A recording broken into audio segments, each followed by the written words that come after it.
चीन अरब हिंदुस्तान निखिल धरा था जाने आमाय चेने आमाय मुस्लिम अमर नाम चेने मोरे शहर को दुर्गम पर्वत मंथन करेছে সাগর আরব সিন্ধু রাত বইছে আফ্রিকা ইউরোপ আমারি তঞ্জাব বইছে পুরুষ শিশু বৃদ্ধ নির্বিশেষে লক্ষ লক্ষ মুসলমানকে তারা হত্যা করেছে 2003 সালে মিথ্যা অজুহাতে ইরাকে লক্ষ লক্ষ মুসলমানকে তারা হত্যা করেছে সিরিয়াতে লক্ষ লক্ষ মুসলমানকে তারা হত্যা করেছে কয়েকদিন আগে গত 8 ডিসেম্বর সিরিয়া বিজয় হয়েছে মুসলমানদের বিজয় ধ্বনি শুরু হয়েছে এই বিজয় ধ্বনি দিল্লির মসনদ পর্যন্ত কাঁপিয়ে দেবে ইনশাআল্লাহ পুরো বিশ্বে এই যে ষড়যন্ত্র শুরু হয়েছে মুসলমানদের গলা কেটে হত্যা করার যে রেওয়াজ আজকে পুরো বিশ্বের যে ক্ষমতাধর রাষ্ট্র চীন 1860 সাল থেকে আজকে 2024 সাল পর্যন্ত এই চীন প্রায় 1.5 কোটি মুসলমানকে গলা কেটে জবাই করেছে আজকে ভারত আমরা শাসন করেছি প্রায় 800 বছর 1954 সাল থেকে আজকে 2024 সাল পর্যন্ত প্রায় 7,000 সংঘর্ষে ভারতে লক্ষ লক্ষ মুসলমানকে তারা হত্যা করেছে রাশিয়ার কাজান যখন বিজয় হয় 1552 সালে সেখানে অনেক ইসলামিক স্কলার অনেক আলেমদেরকে ধরে ধরে জবাই করেছে রাশিয়ার আলেকজান্ডার সুভরভ তিনি একই সময় প্রায় 40,000 তুর্কি মুসলমানকে হত্যা করেছেন জাপানে 1952 সালে হত্যা এবং নির্যাতনের মাত্রা এতটাই প্রকট হয়ে গিয়েছিল প্রায় 220 লক্ষ মুসলমান 2,20,000 মুসলমান সেই সময় তাদের প্রাচীর ভেঙে ব্রিটিশ ভারতের সাথে মিশে যায় আর 40,000 রোহিঙ্গা আমাদের এই চট্টগ্রামে চলে এসেছে মায়ানমারে কি পরিমাণ মুসলমানদেরকে নিধন করা হচ্ছে সেটা আপনাদের সামনে জানা বসনিয়াতে একই সময় প্রায় 1 লক্ষ মুসলমানকে জবাই করা হয়েছে ফিলিস্তিন আজকে কি অবস্থা গত জমাতে আমরা আলোচনা করেছি প্রাণপ্রিয় মুসলিম কেরাম পুরো বিশ্বে মুসলমানদেরকে নিয়ে ষড়যন্ত্র হচ্ছে মুসলমানদেরকে বিভিন্নভাবে অত্যাচার নিপীড়ন করা হচ্ছে কিন্তু এরপরও একটা সুসংবাদ হচ্ছে আজকের ব্রাজিল রাশিয়া এবং ইউরোপ আজকের জরিপ বলছে এই তিনটি রাষ্ট্রে প্রতিদিন গড়ে 6 জন করে মুসলমান মানুষ কাল্লা করে মুসলমান হচ্ছে পিও রিসার্চ সেন্টারের মধ্যে পিও রিসার্চ সেন্টার আমেরিকান একটি গবেষণা সংস্থা তারা বলছে ইসলাম is currently the world's second largest religion and it's the fastest major growing religion in this world তারা বলছে Indonesia has the largest Muslim community India is projected to have the largest Muslim population by 2050 A Pew Research Center বলছে the Muslim population in Europe is also growing with projection that 10% of European will be Muslim by 2050. In the US, there are about 3.45 million people under the Islam. বর্তমান Pew Research Center এর মতে আগামী 50 বছরের মধ্যে 2050 সালের মধ্যে সবচেয়ে বেশি মুসলমানদের সংখ্যা হবে ভারত আর আজকে পিও রিসার্চ সেন্টার বলছে আগামী 2050 সালের মধ্যে ইউরোপীয় কান্ট্রিগুলোতে প্রায় 10% মানুষ ইসলামের মধ্যে চলে আসবে আমেরিকাতে 1.1% মুসলমান বর্তমান বসবাস করছে আগামী 2050 সালের মধ্যে 2.1% চলে আসবে যেটা হবে আমেরিকাতে second faith largest religion group সুবহানাল্লাহ পিও রিসার্চ সেন্টার বলছে আগামী 50 বছরের মধ্যে পুরো বিশ্বের ক্ষমতা মুসলমানদের হাতে যে মালিক তুলে দিবেন জোরে সোরে আওয়াজ করে বলেন তো তিনি কে আল্লাহ এই যে পুরো বিশ্বে মুসলমানদেরকে নিয়ে ষড়যন্ত্র হচ্ছে, আজকে যতই বেশি ষড়যন্ত্র হোক না কেন, প্রত্যেকটা ধাপে ধাপে মুসলমানদেরকে নিয়ে ষড়যন্ত্র হয়, আর মুসলমানদের সংখ্যা দিন দিন বেড়ে যায়। চীন থেকে আরব পর্যন্ত, পূর্ব থেকে পশ্চিম পর্যন্ত, উত্তর থেকে দক্ষিণ পর্যন্ত প্রত্যেকটা রাষ্ট্রে মুসলমানদের জয় জয়গান আছে না? কম না বেশি? চীন আরব হিন্দুস্তান নিখিল ধরা ধাম, জানে আমায় চেনে আমায় মুসলিম আমার নাম। চীন আরব হিন্দুস্তান নিখিল ধরা ধাম, জানে আমায় চেনে আমায় মুসলিম আমার নাম। চেনে মোরে সাহারা গোবিন্দর গম পর্বত, মন্থন করেছে সাগর আরব সিন্ধু রাত, বয়েছে আফ্রিকা ইউরোপ আমারি তঞ্জাব, বয়েছে আফ্রিকা ইউরোপ আমারি তঞ্জাব, জানে আমায় চেনে আমায় মুসলিম আমার নাম। চিল্লায় পড়ে আল্লাহু আকবার। পুরো বিশ্বে মুসলমানদের জয় জয়গান চলছে। এরপরও বর্তমান বাংলাদেশের দিকে তাকিয়ে দেখেন, বাংলাদেশেও ইসলামকে বন্ধ করে দেওয়ার ষড়যন্ত্র কম না বেশি? এই ষড়যন্ত্র শুরু হয়েছে নবী করিম সাল্লাল্লাহু আলাইহি ওয়াসাল্লাম যখন থেকে ইসলামের দাওয়াত শুরু করেছেন, ঠিক তখন থেকেই ইসলামটাকে বন্ধ করে দেওয়ার ষড়যন্ত্র শুরু হয়ে গেছে। আল্লাহর হাবিব সাল্লাল্লাহু আলাইহি ওয়াসাল্লাম মক্কার এমন কোন গলি নাই, এমন কোন দোকান নাই, এমন কোন বাজার নাই, এমন কোন বাড়ি নাই যে বাড়িতে গিয়ে আল্লাহর হাবিব ইসলামের দাওয়াত দেন। আল্লাহর হাবিব বলতেন, কি আছো, আমাকে একটু সাহায্য করবে, আমি ইসলামের বাণীগুলো তোমাদের পর্যন্ত পৌঁছে দিচ্ছি। কি আছো, আমাকে একটু আশ্রয় দেবে, আমি ইসলামের বাণীটুকু তোমাদের পর্যন্ত পৌঁছে দিচ্ছি। নবী করিম সাল্লাল্লাহু আলাইহি ওয়াসাল্লাম খাদিজা রাদিয়াল্লাহু তাআলা থেকে প্রশ্ন করে, খাদিজা, ইসলামের দাওয়াত তো শুরু করলাম, কে আমাকে মানবে? খাদিজা রাদিয়াল্লাহু তাআলা বলছেন, নবী একটু অপেক্ষা করেন, পুরো বিশ্ব আপনার জন্য অপেক্ষা করছে। কিভাবে বোঝাই? নবী, আপনি সেদিন প্রশ্ন করেছিলেন খাদিজাকে, খাদিজা কে মানবে আমাকে? নবী যে দেখেন আমরা এই বড় পুকুর পাড় জামে মসজিদে আপনার জন্য জীবনটা কোরবান করার জন্য বসে আছি। ইনশাআল্লাহ। ফিদাকা আবি ওয়া উম্মি ইয়া রাসূলুল্লাহ, ফিদাকা আবি ওয়া উম্মি ইয়া রাসূলুল্লাহ। মক্কার প্রত্যেকটা প্রান্তরে প্রান্তরে গিয়ে আল্লাহর হাবিব ইসলামের দাওয়াত দিয়েছে। মক্কার মানুষ আল্লাহর হাবিবকে সাহায্য করে নেয়, উল্টো আল্লাহর হাবিবকে বিভিন্নভাবে নির্যাতন করে অত্যাচার করেছে। হযরত বিলাল রাদিয়াল্লাহু তাআলা তিনি যখন কালেমা পড়ে মুসলমান হয়েছেন, বিলালের মনি ছিল উমাইয়া। বিলালকে বলি, বিলাল ইসলাম থেকে ফিরে আয়, না হয় কিন্তু তোর খবর আছে। বিলাল রাদিয়াল্লাহু তাআলা জানিয়ে দিলেন, উমাইয়া তুমি আমার কি খবর করবে তা তো আমি জানি না, কিন্তু আমার রব আমার নাকের সামনে জান্নাতের ঘ্রাণটা তুলে ধরেছে। বিলাল রাদিয়াল্লাহু তাআলা ইসলামের শেষ সময় একদিন সাহাবায়ে কেরামদের সাথে বসে বসে গল্প করছিলেন। একজন সাহাবী বিলালের পিঠ চাপড়ে চাপড়ে বলছেন, বিলাল পিঠের মধ্যে বড় বড় গর্ত হয়ে আছে, কারণটা কি? তোমার কি ছোটবেলায় বসন্ত রোগ হয়েছিল নাকি? বিলাল রাদিয়াল্লাহু তাআলা জবাব দিয়ে দেয়, না রে ভাই, আমার তো ছোটবেলায় কোনো বসন্ত রোগ হয়নি।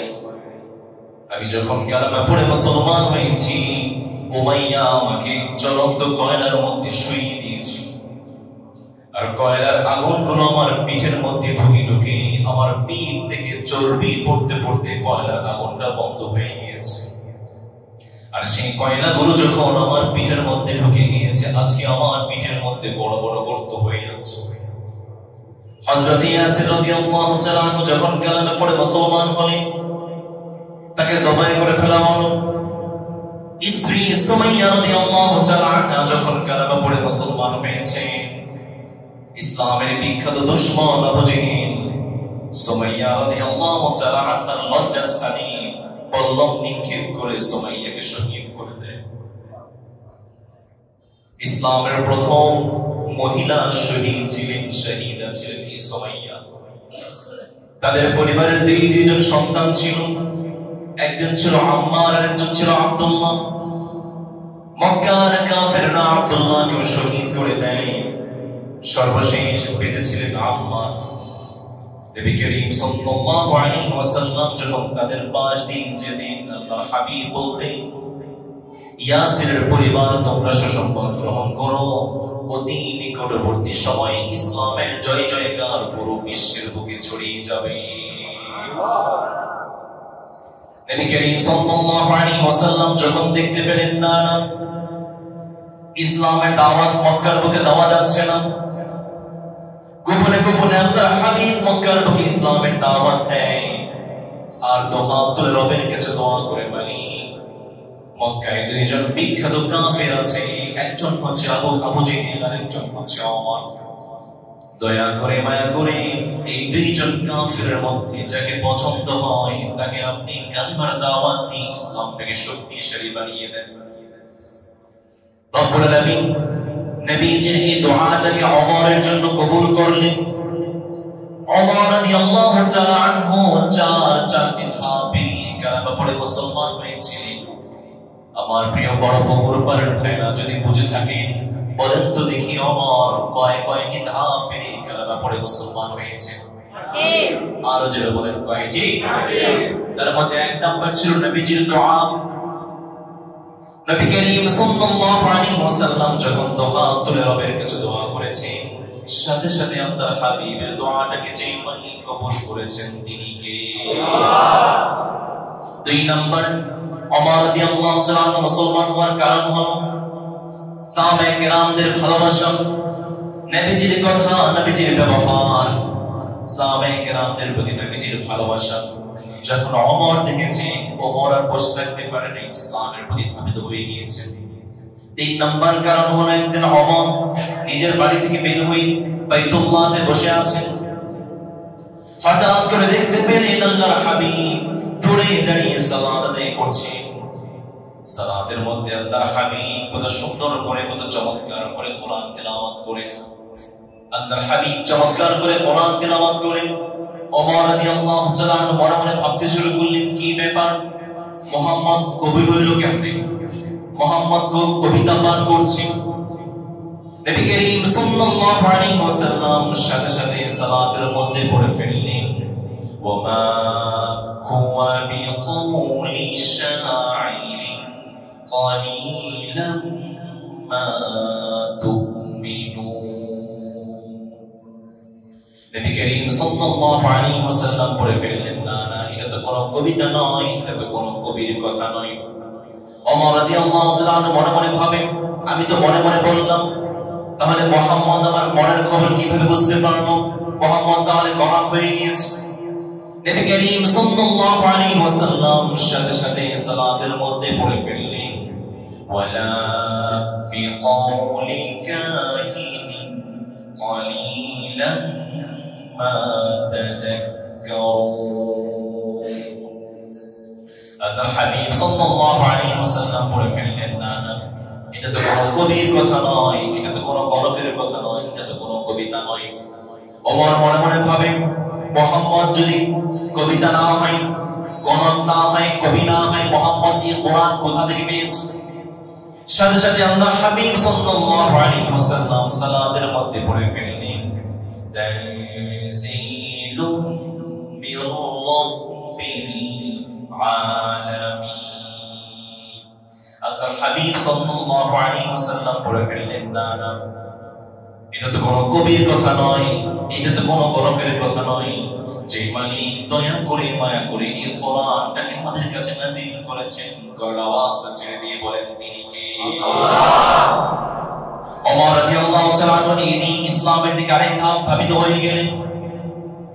4 নম্বরে ওমর রাদিয়াল্লাহু তাআলা মক্কার বুকে দাঁড়িয়ে আছে। কাফেররা ঘোষণা করে দিয়েছে, কে আছো পারবে মুহাম্মদের কল্যাণটা নিয়ে আসবে। নাউযুবিল্লাহ বলুন। ওমর রাদিয়াল্লাহু তাআলা দাঁড়িয়ে গিয়েছেন, আমি পারবো। ছুটতে শুরু করেছেন নবীজির বাড়ির দিকে। রাস্তায় নাহা মাদবী গোত্রের লোকের সাথে দেখা। লোক জিজ্ঞাসা করে, ওমর কোথায় যাচ্ছ? ওমর বলে, মক্কায় নাকি একজন নতুন ধর্মের প্রচারক বের হয়েছে, তাকে জবাই করার জন্য যাচ্ছে। নাহা মাদবী গোত্রের লোক বলে, ওমর তুমি মুহাম্মদের কল্যাণের পরে কাজো আগে তোমার বোন এবং তোমার ভগ্নিপতির খবর নাও, কারণ তোমার বোন এবং তোমার ভগ্নিপতি তো কালেমা পড়ে মুসলমান হয়ে গিয়েছে। ওমর রাদিয়াল্লাহু তাআলা আরো রাগান্বিত হয়ে গিয়েছেন। বোনের বাড়ির দিকে ছুটতে শুরু করলেন। বোনের বাড়ির কাছাকাছি যখন পৌঁছালেন, ওমর রাদিয়াল্লাহু তাআলা শুনতে পেলেন কি যেন চমৎকার একটি আওয়াজ ভেসে আসে। ওমর রাদিয়াল্লাহু তাআলা শুনতে পেলেন তার বোন এবং তার ভগ্নিপতি তিলাওয়াত করছে, মা আনজালনা আলাইকাল কুরআনা লিতাশকা ইল্লা তাযকিরাতান লিমান ইয়াখশা। ওমর রাদিয়াল্লাহু তাআলা যখন সূরা তাহার আয়াতগুলো শুনেছেন, তিনি আর বসে থাকতে পারে নাই। ওমর দৌড়ে আল্লাহর হাবিবের কাছে গিয়ে কালেমা পড়ে সাথে সাথে মুসলমান হয়ে যায়। এই যে কোরআন শুনে শুনে কালেমা পড়ে মুসলমান হওয়া যে ধারা শুরু হয়েছে, সেই ধারা আজ পর্যন্ত জারি আছে। সুবহানাল্লাহ পড়বেন না? কয়েকদিন আগে একজন খ্রিস্টান পাদ্রী, তার নাম ফাদার হিলারিয়ান হিল, তিনি বাইজেন্টাইন পাদ্রী হওয়ার বিষয়ে অনার্স মাস্টার্স করেছেন। তিনি 17 বছর অর্থোডক্স চার্চে, খ্রিস্টানদের চার্চে ফাদার হিসেবে কাজ করেছেন। তিনি যখন সূরা মুদ্দাথিরের 31 নম্বর আয়াত, কাযালিকা ইউদিল্লুল্লাহু মান ইয়াশা ওয়া ইয়াহদি মান ইয়াশা ওয়া মা ইয়া'লামু জুনুদ রাব্বিকা ইল্লা হু ওয়া মা হিয়া ইল্লা যিকরা লিল বাশার, এর যখন তিলাওয়াত করেছেন, তিনি আর বসে থাকতে পারেন নাই। তিনি দৌড়ে কালেমা পড়ে মুসলমান হয়ে গেছেন। তার নাম ছিল ফাদার হিলারিয়ান হিল। সেখান থেকে তিনি নাম করেছেন আব্দুল লতিফ। কয়েকদিন আগে রাশিয়ার একজন ফাদার ফালাদিমি, তিনিও কোরআন পড়ে পড়ে কালেমা পড়ে মুসলমান হয়ে গিয়েছেন। এই তো ডক্টর মরিস বুখারী, ফরাসি চিকিৎসাবিদ, বিজ্ঞানী, লেখক এবং গবেষক, তিনি যখন সূরা ইউনূসের 92 নম্বর আয়াত, فَالْيَوْمَ نُنَجِّيكَ بِبَدَنِكَ لِتَكُونَ لِمَنْ خَلْفَكَ آيَةً وَإِنَّ كَثِيرًا مِنَ النَّاسِ عَنْ آيَاتِنَا لَغَافِلُونَ। এই আয়াতটা যখন তিনি তিলাওয়াত করেছেন, তিনিও বসে থাকতে পারেন নাই। সৌদি আরবের একটা কনফারেন্সে দাঁড়িয়ে তিনি ঘোষণা করেছেন, I have converted to Islam and believe in this Holy Quran till Allahu Akbar। কালেমা পড়ে মুসলমান হওয়া, কোরআন শুনে শুনে কালেমা পড়ে মুসলমান হওয়ার যে ধারা আজ পর্যন্ত জারি আছে। এজন্য প্রিয় ভাইরা, কোরআন পড়ার দরকার কম না বেশি? আর জোরে বলো, কোরআন পড়ার দরকার কম না বেশি? ওমর রাদিয়াল্লাহু তাআলা যখন কালেমা পড়ে মুসলমান হলেন, আল্লাহর হাবিবকে বললেন, নবী আলাসনা আল হক, আমরা কি সত্যের উপরে নই? নবী বললেন, বালা, অবশ্যই আমরা সত্যের উপরে আছি। আল্লাহর হাবিবকে বললেন, নবী সত্য কখনো গোপন থাকে না, চলেন আজকে থেকে আর গোপনে নয়, আজকে থেকে আমরা প্রকাশ্যে ইসলামের দাওয়াতগুলো পুরো বিশ্বের বুকে ছড়িয়ে দিতে চাই। আল্লাহু আকবার। ওমর রাদিয়াল্লাহু তাআলা দুটো লাইন করেছেন, নারে তাকবীরের ধ্বনি দিয়ে পুরো মক্কার জমিনটা কাঁপিয়ে দিয়েছেন। আবু জাহেল বলে, কি ব্যাপার, আমার নির্বাচন এলাকায় আল্লাহর নামের ধ্বনি দেয় কার এত বড় সাহস? চল তো দেখি, ধরতে হবে বেটা। আবু জাহেল যখন সৈন্যবাহিনী নিয়ে বের হয়েছে, দেখতে পেল তার কেউ নয় তো ওমর। ওমরকে দেখে আবু জাহেল নিজের প্রাণ থেকে বাঁচাতে পিছন ভাগতে শুরু করেছে। আজকের মুসলমানদের এই ক্রান্তি লগ্নে আমাদের জন্য ওমরের দরকার। আমরা যদি ওমরের ভূমিকা অবতীর্ণ হতে পারতাম, কোন কুফার, কোন নাস্তিক, কোন মুশরিক আমার বাংলার দিকে চোখ তুলে তাকানোর সাহস পেত না। চট্টগ্রাম নাও তো দূরের কথা। আর আমার প্রিয় যুবক ভাইরা যারা আছেন, যারা 24 স্বাধীনতা এনেছেন, আমার প্রিয় যুবক ভাইরা যদি হাতে হাত রেখে, কাঁধে কাঁধ রেখে এক ইসলামের জন্য কাজ করে, পুরো বিশ্বের কুফাররা লুকানোর মতো জায়গা খুঁজে পাবে না। কিন্তু আমার যুবকদেরকে কাজ করতে হবে। সেই ইসলাম নবী করিম সাল্লাল্লাহু আলাইহি ওয়াসাল্লামের শুরু থেকে ইসলামটা বন্ধ করার জন্য কাজ শুরু হয়েছে। আজকেও সেই ধারা জারি আছে না নেই? বাংলাদেশে আজ পর্যন্ত ইসলামটাকে দমন করার জন্য, ইসলামটাকে বন্ধ করার জন্য 10টি ঘৃণ্য প্রচেষ্টা করা হয়েছে। প্রিয় ভাইরা আমার, বলুন তো দেখি, বাংলাদেশে ইসলামটা ধ্বংস করার জন্য কয়টি ষড়যন্ত্র করা হয়েছে? আলোচনা করেন কয়টি? তার মধ্যে 1 নম্বর, শিক্ষা সিলেবাসে পরিবর্তন করার মাধ্যমে এই যে স্বৈরাচার চেয়েছিল বাংলার জমিন থেকে ইসলামটাকে উৎখাত করা, বইয়ের মানগুলোকে নিম্ন করে, বইগুলো থেকে ইসলাম ইতিহাসকে বিকৃত করে, ট্রান্সজেন্ডারকে ঠকিয়ে দিয়ে স্বাস্থ্য শিক্ষার নামে বেবিচার শেখানোর মাধ্যমে মুসলমানদের সন্তানদেরকে ইসলাম থেকে তারা বিচ্ছিন্ন করতে চেয়েছে। কিন্তু তারা কি পেরেছে? বলেন, পেরেছে? ঠিক একই পদ্ধতি অনুসরণ করেছিল ফেরাউন। ঠিক একই পদ্ধতিতে ইসলামটা মিশরের বুকে বন্ধ করতে চেয়েছিল। ফেরাউন ছিল একটা তরমুজের ক্ষেতের কর্মচারী। সেখান থেকে ঘুষের মাধ্যমে রাষ্ট্রীয় কবরস্থানের দায়িত্ব পেয়ে যায়। এই যে ফেরাউন সর্বপ্রথম ঘুষের মাধ্যমে রাষ্ট্রীয় কবরস্থানের দায়িত্ব পেয়ে যায়, এখান থেকে মূলত পুরো বিশ্বে ঘুষের প্রচলন শুরু হয়। আজও বাংলাদেশে পুরো বিশ্বে যারা ঘুষ নেয়, নিঃসন্দেহে বলা যায় তাদের রক্ত ফেরাউনের রক্ত প্রবাহমান।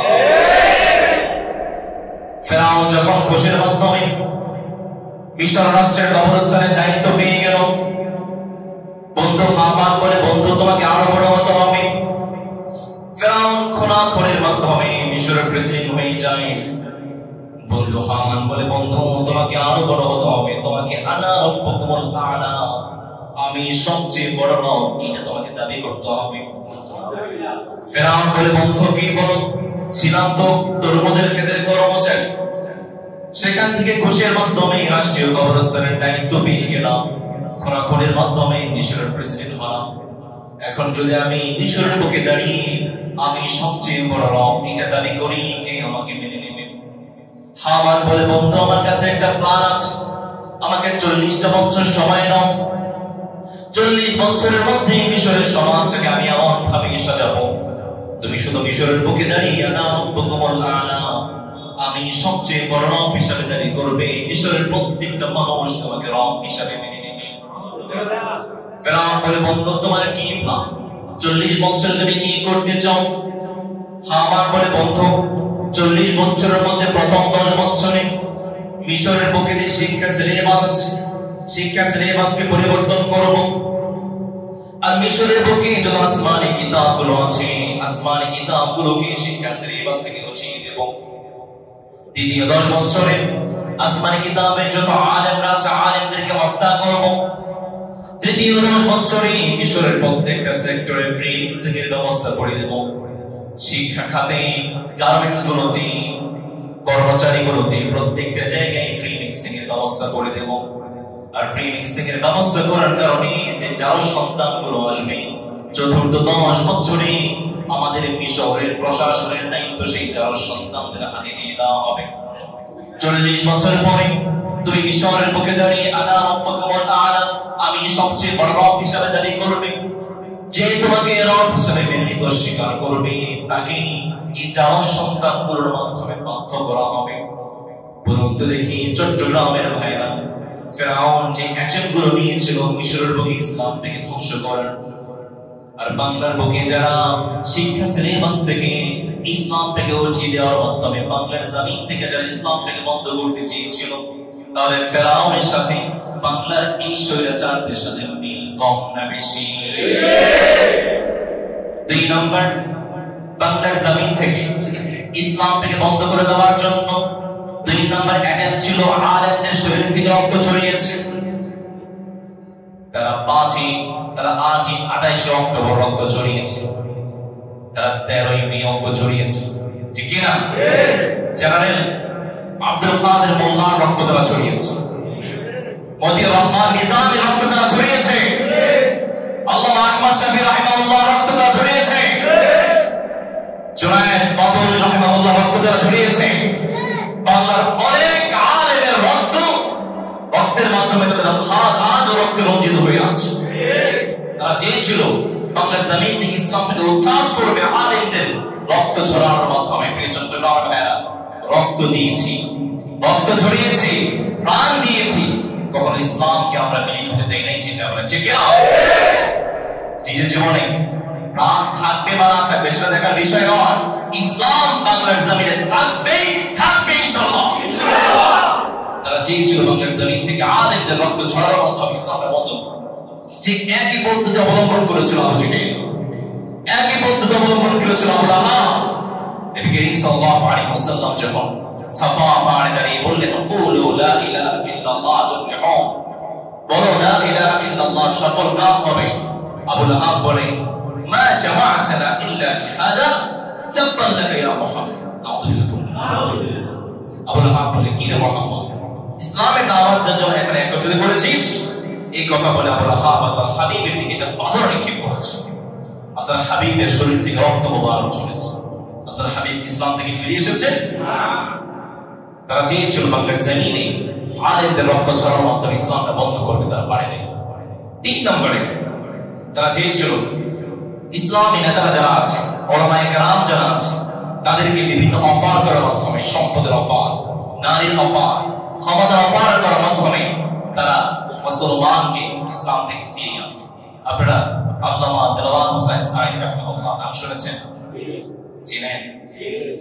খুব আস্তে বললেন, চিনেন? আল্লামা দেলওয়ার হোসেন সাঈদী রাহিমাহুল্লাহ কতটুকু চিনেন?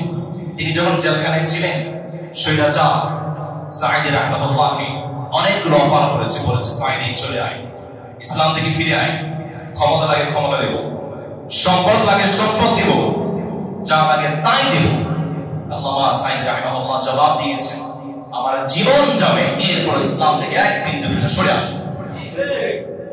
তারা চেয়েছিল উলামায়ে কেরামদেরকে বিভিন্ন অফার করার মাধ্যমে ইসলাম থেকে ফিরাবে। ঠিক একই পদ্ধতি অবলম্বন করেছিল আবু জেহেল।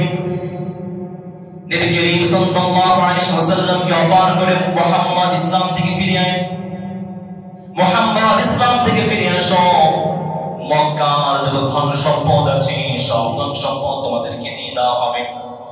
মুহাম্মদ ইসলাম থেকে ফিরে আসো, মক্কার যত সুন্দরী সুন্দরী নারী আছে সুন্দরী সুন্দরী নারী দেওয়া হবে। মুহাম্মদ ইসলাম থেকে ফিরে আসো, তোমাকে মক্কার সমস্ত ক্ষমতা দিয়ে দেওয়া হবে। আল্লাহর হাবিব সাল্লাল্লাহু আলাইহি ওয়াসাল্লাম জবাব দিয়ে দিলেন মক্কার কাফেররা, মক্কার বোকালরা, আল্লাহি লাউ ওয়াদা'a আশ-শামসা ফি ইয়ামানি ওয়াল কামারা ফি ইয়াসারি, ওই যে দূর আকাশে সূর্যটা দেখা যায়, দূর আকাশে চাঁদটা দেখা যায়, আমার এক হাতে যদি সূর্যটা এনে দাও আর এক হাতে যদি চন্দ্রটা এনে দাও, এরপর এক মুহূর্তের জন্য আমি ইসলাম থেকে ফিরে আসতে পারবো না। বাংলাদেশে ইসলাম থেকে বন্ধ করে দেওয়ার জন্য 4 নাম্বার প্রচেষ্টা ছিল অপপ্রচার। কি প্রচার? আপনারা মিডিয়া ট্রায়াল নাম শুনেছেন? মিডিয়া ট্রায়াল, মিডিয়া ট্রায়ালের মাধ্যমে তারা বাংলার জমিন থেকে ইসলামকে বন্ধ করতে চেয়েছিল। তারা বিভিন্নভাবে প্রচার করত বাংলাদেশে যে মুসলমানরা আছে তারা হচ্ছে জঙ্গি, মাদ্রাসার শিক্ষার্থীরা জঙ্গি।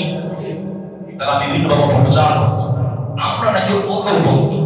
এখনো ভারতের কিছু মিডিয়া আমাদেরকে উগ্রপন্থী বলে বিবেচিত করতে চায়। কয়েকদিন আগে ঢাকা বিশ্ববিদ্যালয়ে জগন্নাথ হল থেকে হিন্দুরা বের হয়েছে মিছিল নিয়ে ভারতের আধিপত্য এবং মিডিয়া ট্রায়ালের বিরুদ্ধে। এই মিছিল প্রমাণ করছে আমার বাংলাদেশে হিন্দুরা ভারতের চেয়ে সবচেয়ে বেশি নিরাপদে বসবাস করছে। আমার বাংলাদেশে আমরা যদি অবিচার করতাম, নির্যাতন করতাম, ভারতের বুকে একজন হিন্দু বেঁচে থাকতে পারত। দিল্লির কেল্লা, ফতেহপুর, তাজমহল সব হচ্ছে মুসলমানদের। আমরা ভারতে শাসন করেছি 800 বছর। আমরা চাইলে একজন হিন্দু ভারতের বুকে বেঁচে থাকতে পারত না। তোমরা ক্ষমতা পেয়েছো কয়েক বছর, এর মধ্যে কয়েক লক্ষ মুসলমানকে হত্যা করেছো। গত সপ্তাহে আমাদের একটা মসজিদকে গড়িয়ে দিয়েছে আমার। তারা মুসলমানদের মসজিদে গিয়ে গিয়ে মুসলমানদের উপর হামলা করে, আবার তারা সাম্প্রদায়িকতার গান আমাদেরকে শেখাচ্ছে। আমার বাংলাদেশে আমরা বলতে পারি, গ্যারান্টি দিয়ে বলতে পারি, ভারতের চেয়ে 10 ভাগের চেয়ে বেশি নিরাপদ আমার বাংলাদেশে হিন্দুরা বসবাস করছে। সুতরাং আমার বাংলাদেশ নিয়ে কথা বলিও না। আমার বাংলাদেশ কলিজার টুকরা বাংলাদেশ, আমরা আমার বাংলাদেশ পালন করি, ঠিক কিনা? তারা প্রমাণ করতে চায় আমরা নাকি উগ্র। তারা বিভিন্নভাবে প্রমাণ করতে চায় আমরা নাকি জঙ্গি। এখান থেকে ভাইরা কখনো কোন মাদ্রাসায় বোম তৈরির কারখানা পেয়েছে। কখনো সংবাদ পেয়েছে? কখনো কোনো মুসলমান হিন্দুদের বাড়ি থেকে আক্রমণ করেছে, সংবাদ পেয়েছেন? কখনো কোনো মুসলমান হিন্দুদের উপাসনালয়টা ভেঙে দিয়েছে, কখনো প্রমাণ পেয়েছেন? তারা চেয়েছিল ইসলামকে অপপ্রচার মাধ্যমে বন্ধ করে দেওয়া। ঠিক একই কাজ করেছিল মক্কার কাফেররা। উতবা, শাইবা তারাও ঠিক একই কাজ করেছিল ইসলামকে বন্ধ করে দেওয়ার জন্য।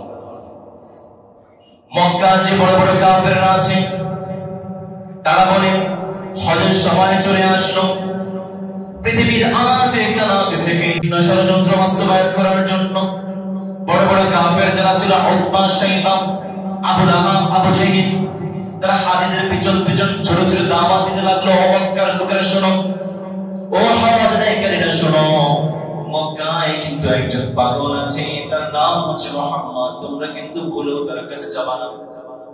কিন্তু আমাদের মানব জাতির স্বভাব হচ্ছে আল ইনসানু হারিসুন ফিমা মুনিআ। আমাদেরকে যে জিনিস থেকে নিষেধ করা হয় আমরা কিন্তু সেই জিনিসের প্রতি বেশি ঝুঁকে যাই। যখন হজ আদায়কারীরা বুঝতে পেরেছে মক্কায় একজন পাগল আছে, তার নাম মুহাম্মদ, হজ আদায়কারীরা খুঁজতে শুরু করেছে কে মুহাম্মদ, কে মুহাম্মদ।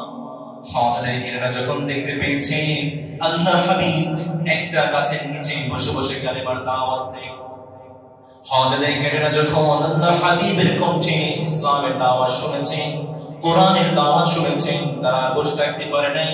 তারা সাথে সাথে আল্লাহর হাবিবের হাতে হাত রেখে কালেমা পড়ে মুসলমান হয়ে যায়। তারা চেয়েছিল যে হজ আদায়কারীর মাধ্যমে পুরো বিশ্বে ইসলাম সম্পর্কে বদনাম ছড়িয়ে দেবে। আল্লাহ তাআলা পুরো গেমটাকে উল্টে দিয়েছেন, পুরো বিশ্বে হজ আদায়কারীর মাধ্যমে ইসলামের জয় জয়কার ছড়িয়ে দিয়েছেন। আল্লাহু আকবার। কিছু স্বৈরাচার চেয়েছিল অপপ্রচারের মাধ্যমে বাংলার জমিন থেকে ইসলামকে বন্ধ করার। আজকে তাকিয়ে দেখেন স্টেডিয়াম গুলো পর্যন্ত নারায়ে তাকবীরের ধ্বনিতে প্রকম্পিত হচ্ছে। তাকিয়ে দেখেন বাংলার জমিনে ইসলামী শিক্ষা, ইসলামিক মাহফিল, ইসলামিক মাদ্রাসা কম না বেশি? তারা চেয়েছিল অপপ্রচারের মাধ্যমে, মিডিয়া ট্রায়ালের মাধ্যমে ইসলামকে বন্ধ করে। এখানে তারা ব্যর্থ হয়েছে। 5 নম্বরে তারা মুসলমানদেরকে, সাধারণ জনসাধারণকে উলামায়ে কেরামদের থেকে বিচ্ছিন্ন করার জন্য উলামায়ে কেরামদেরকে বিভিন্ন আজেবাজে নাম দিয়েছে। তারা আলেমদেরকে ডাকতো জঙ্গি বলে, কাঁচ মোল্লা বলে। তারা আল্লামা আহমদ শফি রাহিমাহুল্লাহকে বলতে তেতুল হুজুর বলে। শুনেছেন কখনো? আলহামদুলিল্লাহ পড়বেন না? তারা চেয়েছিল উলামায়ে কেরামদেরকে বিভিন্ন আজেবাজে নাম দিয়ে জনসাধারণকে ইসলাম থেকে ফিরিয়ে দেবে। তারা কি পেরেছে? ঠিক একই কাজ করেছিল আবু জাহিল। মক্কার কাফেররা নবী করিম সাল্লাল্লাহু আলাইহি ওয়াসাল্লাম থেকে সাহাবায়ে কেরামদেরকে বিচ্ছিন্ন করার জন্য আল্লাহর হাবিবকে বিভিন্ন আজেবাজে নাম দিয়ে তারা ডাকতে শুরু করেছে। আল্লাহর হাবিবকে তারা পাগল বলে ডাকতে শুরু করেছে। রব্বুল আলামিন ঠিক একই কথাটাকে সূরাতুল হিজরের 6 নম্বর আয়াতে জানাচ্ছেন, বান্দা শোনো শোনো, وقالوا يا أيها الذي نزل عليه الذكر إنك لمجنون। মক্কার কাফেররা আল্লাহর হাবিবকে জাদুকর বলে ডাকে, মিথ্যাবাদী বলে ডাকে। রব্বুল আলামিন সেই কথাটাকে সূরাতুস সাদের 4 নম্বর আয়াতে জানাচ্ছেন, বান্দা শোনো শোনো, وعجبوا أن جاءهم منذر منهم وقال الكافرون هذا ساحر كذاب। মক্কার কাফেররা আল্লাহর হাবিবকে কবি বলে ডাকে, পাগল বলে ডাকে। রব্বুল আলামিন আল্লাহর হাবিবকে জানাচ্ছেন, বান্দা শোনো শোনো, والشعراء يتبعهم الغاوون ألم تر أنهم في كل واد يهيمون। মক্কার কাফেররা আল্লাহর হাবিবকে যখনই বিভিন্ন আজেবাজে নাম দিয়ে ডেকেছে, প্রত্যেকটা নামের জবাবে যে মালিক আকাশের উপর থেকে আয়াত নাযিল করেছেন তিনি কে? আল্লাহ। তারা চেয়েছিল আল্লাহর হাবিবকে বিভিন্ন আজেবাজে নাম দিয়ে মুসলমানদের থেকে আল্লাহর হাবিবকে বিচ্ছিন্ন করতে। কিন্তু প্রমাণ দেখেন, সাহাবায়ে কেরামদের ভালোবাসা কমানো দূরের কথা, সাহাবায়ে কেরামদের ভালোবাসা দিন দিন আরো বেড়ে গিয়েছে। কেমন বেড়ে গিয়েছে? আবু বকর রাদিয়াল্লাহু তাআলা আনহুকে নবী করিম সাল্লাল্লাহু আলাইহি ওয়াসাল্লাম বললেন, আবু বকর হিজরত করতে হবে, যে কোনো সময় ডাক আসতে পারে, প্রস্তুত থাকো। এদিকে মক্কার কাফেররা দারুন নাদওয়া সংসদে বসে গিয়েছে। আল্লাহর হাবিবকে দেশ থেকে বিতাড়িত করবে, হত্যা করবে, নাকি জেলখানায় বন্দী করবে, সেই বিষয়ে পরামর্শ করবে। আল্লাহর হাবিব সাল্লাল্লাহু আলাইহি ওয়াসাল্লামকে মালিক বললেন, নবী বের হয়ে যান, আর মক্কায় নয়, মদিনায় চলে যান। নবী করিম সাল্লাল্লাহু আলাইহি ওয়াসাল্লাম সোজা বাড়ি থেকে বের হয়ে আবু বকরের বাড়িতে চলে গিয়েছে। দরজায় গিয়ে কড়া নেমেছে, আবু বকর জেগে আছো? মধ্যরাত। আল্লাহর হাবিব আবু বকরকে ডাকতে দেরি হয়েছে। আবু বকর দরজা খুলে আল্লাহর হাবিবকে সালাম দিতে দেরি করেন।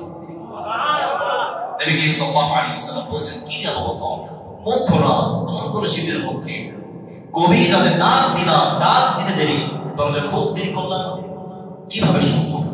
আবু বকর বলে, নবী ওই যে 6 মাস আগে বলেছিলেন আবু বকর হিজরত করতে হবে, প্রস্তুত থেকো, ওই 6 মাস থেকে আজ পর্যন্ত আমি আবু বকর এক মুহূর্তের জন্য আমার পিঠটাকে বিছানার সাথে লাগাই নি। এই ছিল সাহাবায়ে কেরামদের ভালোবাসা। সেই নবীর প্রতি আমাদের ভালোবাসা কম না বেশি? আরো জোরে বলেন, কম না বেশি? তারা চেয়েছিল বিভিন্ন আজে বাজে নাম দিয়ে বাংলার মুসলমানদেরকে, উলামায়ে কেরামদেরকে বিচ্ছিন্ন করতে। তারা কি পেরেছে?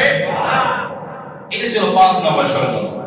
6 নম্বরে তারা যখন কোন দিক থেকে পাচ্ছে না, তারা উলামায়ে কেরামদের ব্যক্তি জীবন নিয়ে প্রশ্ন শুরু করেছে। আরে ভাই, ব্যক্তি জীবন নিয়ে প্রশ্ন করেন কেন? আমরা তো কোনো ব্যক্তি পূজারি না, আমরা তো কোনো ব্যক্তিকে মানি না, আমরা মানে আল্লাহ এবং তার রাসূলকে। ব্যক্তি নিয়ে প্রশ্ন করছেন কেন? একই কাজ করেছে নবী করিম সাল্লাল্লাহু আলাইহি ওয়াসাল্লামের যুগে কাফের। আল্লাহর হাবিব সাল্লাল্লাহু আলাইহি ওয়াসাল্লামের যুগে ইসলাম থেকে বন্ধ করে দেওয়ার জন্য মক্কার কাফেররা প্রশ্ন শুরু করে, মুহাম্মদ সে তো আমাদের মতো মানুষ, সে আবার নবী হয় কেমনে? মুহাম্মদ তো আমাদের মতোই বাজারে যায়, আমাদের মতোই হাটে বাজারে যায়, খানা খায়, সে আবার নবী হয় কেমনে? রব্বুল আমিন সেই একই কথাকে সূরাতুল ফুরকানের 7 নম্বর আয়াতে জানাচ্ছেন, বান্দা শোনো শোনো। وقالوا ما لهذا الرسول يأكل الطعام ويمشي في الأسواق। মক্কার কাফেররা প্রশ্ন করে, মুহাম্মদ সাল্লাল্লাহু আলাইহি ওয়াসাল্লাম তিনি আবার নবী হয় কেমনে? সে তো আমাদের মতোই খায়, আমাদের মতোই হাটে বাজারে যায়। রব্বুল আমিন আল্লাহর হাবিব সাল্লাল্লাহু আলাইহি ওয়াসাল্লামকে আয়াত নাযিল করে জানিয়ে দিলেন, নবী জানিয়ে দেন, ওয়ামা আরসালনা মিনাল মুরসালিনা ইল্লা ইন্নাহুম লা ইয়াকুলুনা আত-তাআমা ওয়া ইয়ামশুনা ফিল আসওয়াক। নবী করিম সাল্লাল্লাহু আলাইহি ওয়াসাল্লামকে জানিয়ে দিলেন, নবী জানিয়ে দেন, পৃথিবীর বুকে আদম আলাইহিস সালাম থেকে শুরু করে আজ পর্যন্ত যত মানুষকে আমি পাঠিয়েছি, সবাইকে আমি মানুষ করে পাঠিয়েছি। পৃথিবীর বুকে সমস্ত মানুষ খাবার খেয়েছে, সবাই হাটে বাজারে গিয়েছে, সবাই খানাপিনা করেছে। মক্কার কাফেররা বলে, মুহাম্মদ সে আবার নবী হয় কেমনে? আমাদের নবী তো হবে আসমানে, যিনি আসমান থেকে কিতাব পাঠাবেন। নবী করিম সাল্লাল্লাহু আলাইহি ওয়াসাল্লামকে জানিয়ে দিলেন, নবী জানিয়ে দেন, قل سبحان ربي هل كنت إلا بشرا رسولا। الله أكبر। নবী করিম সাল্লাল্লাহু আলাইহি ওয়াসাল্লাম জানলেন, নবী ফেরেশতা যদি মানুষের নবী হতো, আমাদের নবী যদি ফেরেশতা হতো, তাহলে ফেরেশতারা আমাদের কালচার, আমাদের বিহেভিয়ার বুঝতে পারতো। এইজন্য first man was the first prophet. পৃথিবীর প্রথম মানুষ, প্রথম নবী ছিলেন, তিনি কে? আল্লাহ বলেন, তিনি কে? এই জন্য তারা চেয়েছিল হাবিবের ব্যক্তি জীবন নিয়ে প্রশ্ন করে একটা বিভ্রান্ত তৈরি করে মক্কার জমিন থেকে ইসলামকে বন্ধ করা। একই কাজ করেছিল বাংলার কিছু স্বৈরাচার। তারা উলামায়ে কেরামদেরকে বিভিন্ন পানে জড়িত করে যুদ্ধ অপরাধী বানিয়ে, জেনাকার বানিয়ে, ব্যভিচারী বানিয়ে তারা চেয়েছিল জনসাধারণকে ইসলাম থেকে বিচ্ছিন্ন করতে, উলামায়ে কেরামদেরকে বিচ্ছিন্ন করতে। প্রশ্ন করছি প্রিয় ভাইরা, বলেন তো দেখি, উলামায়ে কেরামদের প্রতি আমাদের ভালোবাসা কম না বেশি? আর আসতে বলেন, উলামায়ে কেরামদের প্রতি ভালোবাসা কম না বেশি? তারা চেয়েছিল ইসলামকে বন্ধ করতে। 7 নম্বরে তারা যখন এই জায়গাতে বিচ্ছিন্ন হয়ে গিয়েছে, ব্যর্থ হয়ে গিয়েছে, তারা চেষ্টা করেছে উলামায়ে কেরামদের শিক্ষা যোগ্যতা নিয়ে প্রশ্ন করে যেন জনসাধারণকে ইসলাম থেকে বিচ্ছিন্ন করা যায়। তারা চেয়েছিল উলামায়ে কেরামদের শিক্ষা জীবন নিয়ে প্রশ্ন করতে। তারা বলতে চেয়েছিল আল্লামা দেলোয়ার হোসেন সাঈদী ওনাকে নাকি মাদ্রাসা থেকে বের করে দিয়েছে। তারা বলতে চেষ্টা করেছিল উলামায়ে কেরাম নাকি শিক্ষিত না, তারা ইংরেজি পারে না, তারা অশিক্ষিত, তারা জ্ঞান। তারা এইভাবে জনসাধারণকে ইসলাম থেকে, মুসলমান থেকে, উলামায়ে কেরাম থেকে বিচ্ছিন্ন করতে চেয়েছে। ঠিক একই কাজ করেছিল আবু জেহেলরা।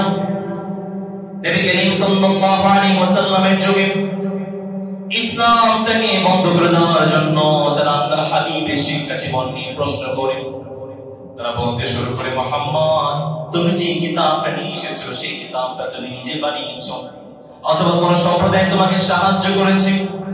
রব্বুল আমিন সেই একই কথাটাকে একটু চমৎকার করে বলছেন, বান্দা শোনো শোনো।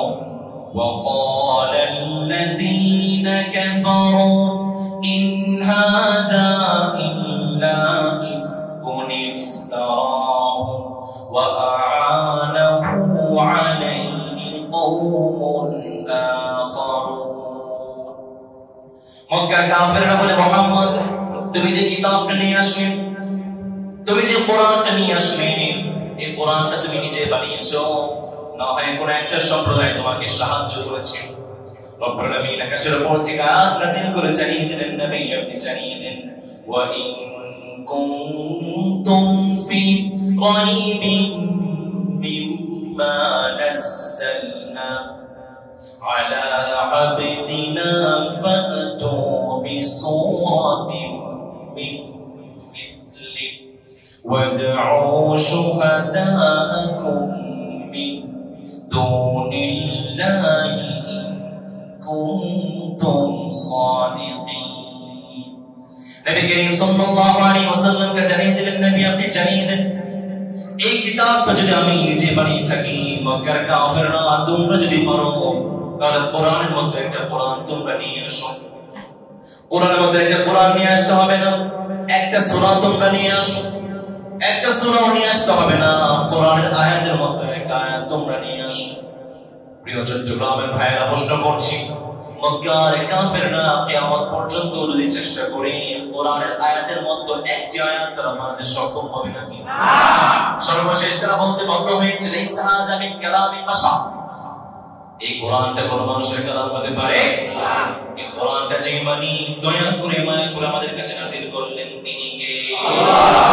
নবী করিম সাল্লাল্লাহু আলাইহি ওয়াসাল্লামের শিক্ষা জীবনী তারা প্রশ্ন করেছিল, মালিক আয়াত নাযিল করে তাদের ষড়যন্ত্র ভেস্তে দিয়েছেন, ভেঙে দিলেন।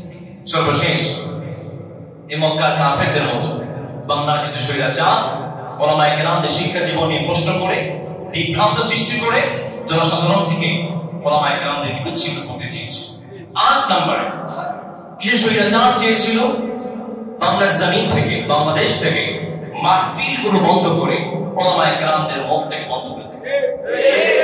মাহফিলে কিছু স্বৈরাচার এত সরল উলামায়ে কেরামদেরকে অপমান করার মাধ্যমে, গালিগালাজ করার মাধ্যমে, অশ্রাব্য ভাষায় কথা বলার মাধ্যমে তারা চেয়েছিল জনসাধারণকে উলামায়ে কেরামদের থেকে বিচ্ছিন্ন করে ইসলাম থেকে দমন করতে। তারা কি পেরেছে? একই কাজ করেছিল মক্কার ইহুদিরা। মক্কার কিছু ইহুদি তারা ছিল, তারা বলতো আমাদের কাছে তিনটা প্রশ্ন আছে, এই তিনটা প্রশ্নের জবাব মুহাম্মদ সাল্লাল্লাহু আলাইহি ওয়াসাল্লাম, মুহাম্মদ কখনো এই তিনটা প্রশ্নের জবাব দিতে পারবে না। চলো 3টা প্রশ্ন করব, মুহাম্মাদের জবানটা বন্ধ করব, আর মুহাম্মদ লজ্জায় মক্কার লোক ইসলামের দাওয়াত দিতে পারবে। মক্কার ইহুদিরা আল্লাহর হাবিবকে গিয়ে বলে, মুহাম্মদ 3টা প্রশ্ন আছে, জবাব দিতে পারলে আমরাও কালেমা পড়ে মুসলমান হব। সুবহানাল্লাহ পড়ে। নবী করিম সাল্লাল্লাহু আলাইহি ওয়াসাল্লাম খুশি হয়ে গিয়েছেন, কি বলে মুসলমান হবে। আল্লাহর হাবিব বললেন, কি সেই 3টা প্রশ্ন বলো। মক্কার ইহুদিরা 1 নম্বর প্রশ্ন করেছে, মা হুয়া রূহ, রূহটাকে বলে। 2 নম্বর প্রশ্ন করেছে, মান হুয়া আসহাবুল কাহাফ, আসহাবুল কাহাফ কারা। 3 নম্বর প্রশ্ন করেছে, মান হুয়া যুল কারনাইন কে। মক্কার ইহুদিরা চেয়েছিল আল্লাহর হাবিবকে 3টা প্রশ্ন করে মুখটাকে বন্ধ করে দিবে, যেন আল্লাহর হাবিব ইসলামের দাওয়াতটা মক্কার জমিনে দিতে না পারে। মক্কার ইহুদিরা আল্লাহর হাবিব যখন তিনটা প্রশ্ন করেছে, সাথে সাথে আকাশের উপর থেকে আয়াত নাযিল করে তিনটা প্রশ্নের জবাব জানিয়ে দিয়েছেন তিনি কে? আল্লাহ। নবী করিম সাল্লাল্লাহু আলাইহি ওয়াসাল্লাম মক্কার জমিনে দাঁড়িয়ে গেলেন। কে প্রশ্ন করেছিল? শোনো, তোমরা প্রশ্ন করেছিলে মান হুয়া রূহ কাকে বলে? নবী করিম সাল্লাল্লাহু আলাইহি ওয়াসাল্লাম জবাব দিয়ে দিলেন, ইয়াসআলুনাকা আনির রূহ কুলির রূহু মিন আমরি রাব্বি ওয়া মা উতীতুম মিনাল ইলমি ইল্লা কালিলা। আল্লাহ হাবিব জানিয়ে দিলেন, তোমরা প্রশ্ন করেছিলে রূহ কাকে বলে। শুনো, রূহটা হচ্ছে একটা আল্লাহর আদেশ, যেটা মালিকের আদেশে মানুষের মধ্যে ঢোকে, আবার মালিকের আদেশে মানুষ থেকে বের হয়ে যায়। তোমরা প্রশ্ন করেছিলে মান হুম আসহাবুল কাহফ, তোমরা জবাবটা শুনে নাও। রব্বুল আমিন আয়াত নাযিল করে জানিয়ে দিলেন, শুনো আম হাসিবতা আন্না আসহাবাল কাহফি ওয়ার রাকিম কানু মিন আয়াতিনা আজাবা। নবী করিম সাল্লাল্লাহু আলাইহি ওয়াসাল্লাম জানিয়ে দিলেন, আসহাবুল কাহফ হচ্ছে তারা যারা জালিম সরকারের ভয়ে 7 যুবক 309 বছর গর্তের মধ্যে লুকিয়েছিল। মক্কার ইহুদিরা তোমরা প্রশ্ন করেছিলে মান হুয়া যুল কারনাইন কে? শোনো, ইয়াসআলুনাকা আন যিল কারনাইন কুল সাআতলু আলাইকুম মিনহু যিকরা।